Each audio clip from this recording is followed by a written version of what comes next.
ಒಂದು ಕಡೆ ರಾಜ್ಯಪಾಲರ ಭಾಷಣದ ಸಾರಾಂಶ ಏನಿತ್ತು ಅಂತ ನಾವು ಚೆಕ್ ಮಾಡಿಕೊಂಡಾಗ 2ರಿಂದ 11ನೇ ಪ್ಯಾರಾದವರೆಗೂ ಕೂಡ ಮನ್ರೇಗಾ ಬಗ್ಗೆ ಉಲ್ಲೇಖ ಮಾಡಲಾಗಿತ್ತು. ಈ 46 ಪುಟಗಳ ರಾಜ್ಯಪಾಲರ ಭಾಷಣದಲ್ಲಿ ಪ್ಯಾರಾ ನಂಬರ್ 2ರಿಂದ ಪ್ಯಾರಾ ನಂಬರ್ 11ರವರೆಗೂ ಕೂಡ ಮನ್ರೇಗಾ ಈ ಯೋಜನೆ ಬಗ್ಗೆ ಉಲ್ಲೇಖ ಇತ್ತು.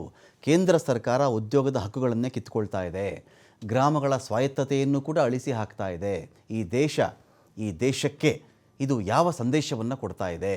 ಗ್ರಾಮಗಳ ಶೋಷಣೆ ಮಾಡೋದು ನಿಲ್ಲಬೇಕು, ಆಗ ಮಾತ್ರವೇ ಗ್ರಾಮಗಳ ಪುನರುಜ್ಜೀವನ ಸಾಧ್ಯ. ಗ್ರಾಮಗಳು ಸ್ವಾವಲಂಬಿ ಆಗಬೇಕು, ಉದ್ಯೋಗ ಹುಡುಕಿ ನಗರಗಳಿಗೆ ಹೋಗಬಾರದು ಯಾವುದೇ ಕಾರಣಕ್ಕೂ. ಅನೇಕ ಜನ ಹಳ್ಳಿಗಳಿಂದ ಇದು ಗಾಂಧೀಜಿಯವರ ಆಶಯ ಕೂಡ ಆಗಿತ್ತು. ಇದೆಲ್ಲವನ್ನು ಕೇಂದ್ರ ಸರ್ಕಾರ ಗಾಳಿಗೆ ತೋರಿಬಿಟ್ಟಿದೆ. 2005ರಲ್ಲಿ ಮನ್ರೇಗಾ ಯೋಜನೆ ಜಾರಿಯಾಯಿತು. 20 ವರ್ಷಗಳಲ್ಲಿ ರಾಜ್ಯ 76,89,000 ಕಾಮಗಾರಿಗಳನ್ನು ಮಾಡಿದೆ. ಆದರೆ ಈಗ VBG ರಾಮ್ಜಿ ಕಾಯ್ದೆ ತರಲಾಗಿದೆ. ಮೊದಲು ಉದ್ಯೋಗ ಕೇಳುವ ಹಕ್ಕಿತ್ತು, ಈಗಿನ ಕಾಯ್ದೆಯಲ್ಲಿ ಅದು ಇಲ್ಲವಾಗಿದೆ.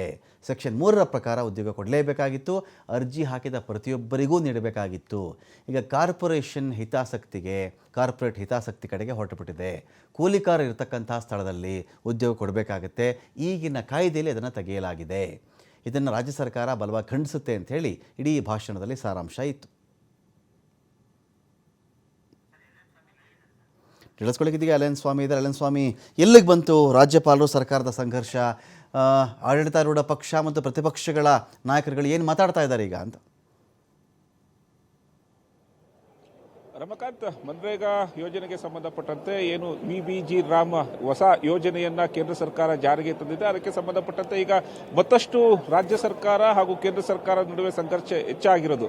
ಆದರೆ ಇವತ್ತು ವಿಶೇಷ ಅಧಿವೇಶನವನ್ನು ಕರೆದು ಮನ್ರೇಗಾ ಯೋಜನೆಗೆ ಸಂಬಂಧಪಟ್ಟಂತೆ ಅಂದರೆ VBG ರಾಮ್ಜಿ ಯೋಜನೆಗೆ ಸಂಬಂಧಪಟ್ಟಂತೆ ಖಂಡನಾ ನಿರ್ಣಯ ಸಲ್ಲಿಸೋದಕ್ಕೆ ವಿಶೇಷ ಅಧಿವೇಶನ ಕರೆಯಲಾಗಿದೆ. ಇವತ್ತು ಜಂಟಿ ಅಧಿವೇಶನ ಉದ್ದೇಶಿಸಿ ರಾಜ್ಯಪಾಲರು ಭಾಷಣವನ್ನು ಕೂಡ ಮಾಡಿದ್ದಾರೆ. ಅಂದರೆ ಕೆಲವೇ ಭಾಷಣವನ್ನು ಅರ್ಧಕ್ಕೆ ಮೊಟಕುಗೊಳಿಸಿರೋದು ಈಗ ಆಡಳಿತ ಪಕ್ಷ ಹಾಗೂ ಲೋಕಭವನ್ ನಡುವೆ ಇನ್ನಷ್ಟು ಸಾಂವಿಧಾನಿಕ ಬಿಕ್ಕಟ್ಟು ಸಂಘರ್ಷಕ್ಕೆ ಕಾರಣ ಆಗುತ್ತೆ ಅನ್ನೋದು ಕೂಡ ಮೇಲ್ನೋಟಕ್ಕೆ ಸ್ಪಷ್ಟವಾಗಿರುವಂತದ್ದು.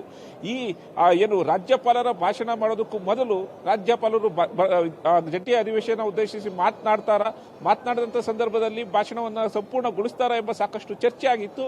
ಇದಕ್ಕೆ ಸಂಬಂಧಪಟ್ಟಂತೆ ರಾಜ್ಯ ಸರ್ಕಾರದ ನಾಯಕರು ಹಾಗೂ ರಾಜ್ಯಪಾಲರ ನಡುವೆ ಒಂದಿಷ್ಟು ಚರ್ಚೆಗಳು ಕೂಡ ಆಗಿತ್ತು. ಅಂದ್ರೆ ಏನು 11 ಪ್ಯಾರಾಗಳಿಗೆ ಸಂಬಂಧಪಟ್ಟಂತೆ ಅದನ್ನು ಬದಲಾಯಿಸಬೇಕು ಎಂಬ ಸೂಚನೆಯನ್ನ ಲೋಕಭವನದಿಂದ ಮುಖ್ಯ ಕಾರ್ಯದರ್ಶಿಗೆ ರವಾನೆಯಾಗಿತ್ತು. ಈ ವಿಚಾರಕ್ಕೆ ಸಂಬಂಧಪಟ್ಟಂತೆ ಸಿಎಂ ಸಿದ್ದರಾಮಯ್ಯ ಸೇರಿದಂತೆ ಕಾನೂನು ಸಚಿವ HK ಪಾಟೀಲ್ ಅವರು ಕೂಡ ಸಾಕಷ್ಟು ಚರ್ಚೆ ನಡೆಸಿದ್ರು. ಆದರೆ ಸರ್ಕಾರ ವರ್ಸಸ್ ಗವರ್ನರ್ ನಡುವೆ ಇದ್ದಂತಹ ಈ ಒಂದು ಚರ್ಚೆ ಅಂದ್ರೆ ಹಠಕ್ಕೆ ಬಿದ್ದಂತಾಗಿರುತ್ತದೆ.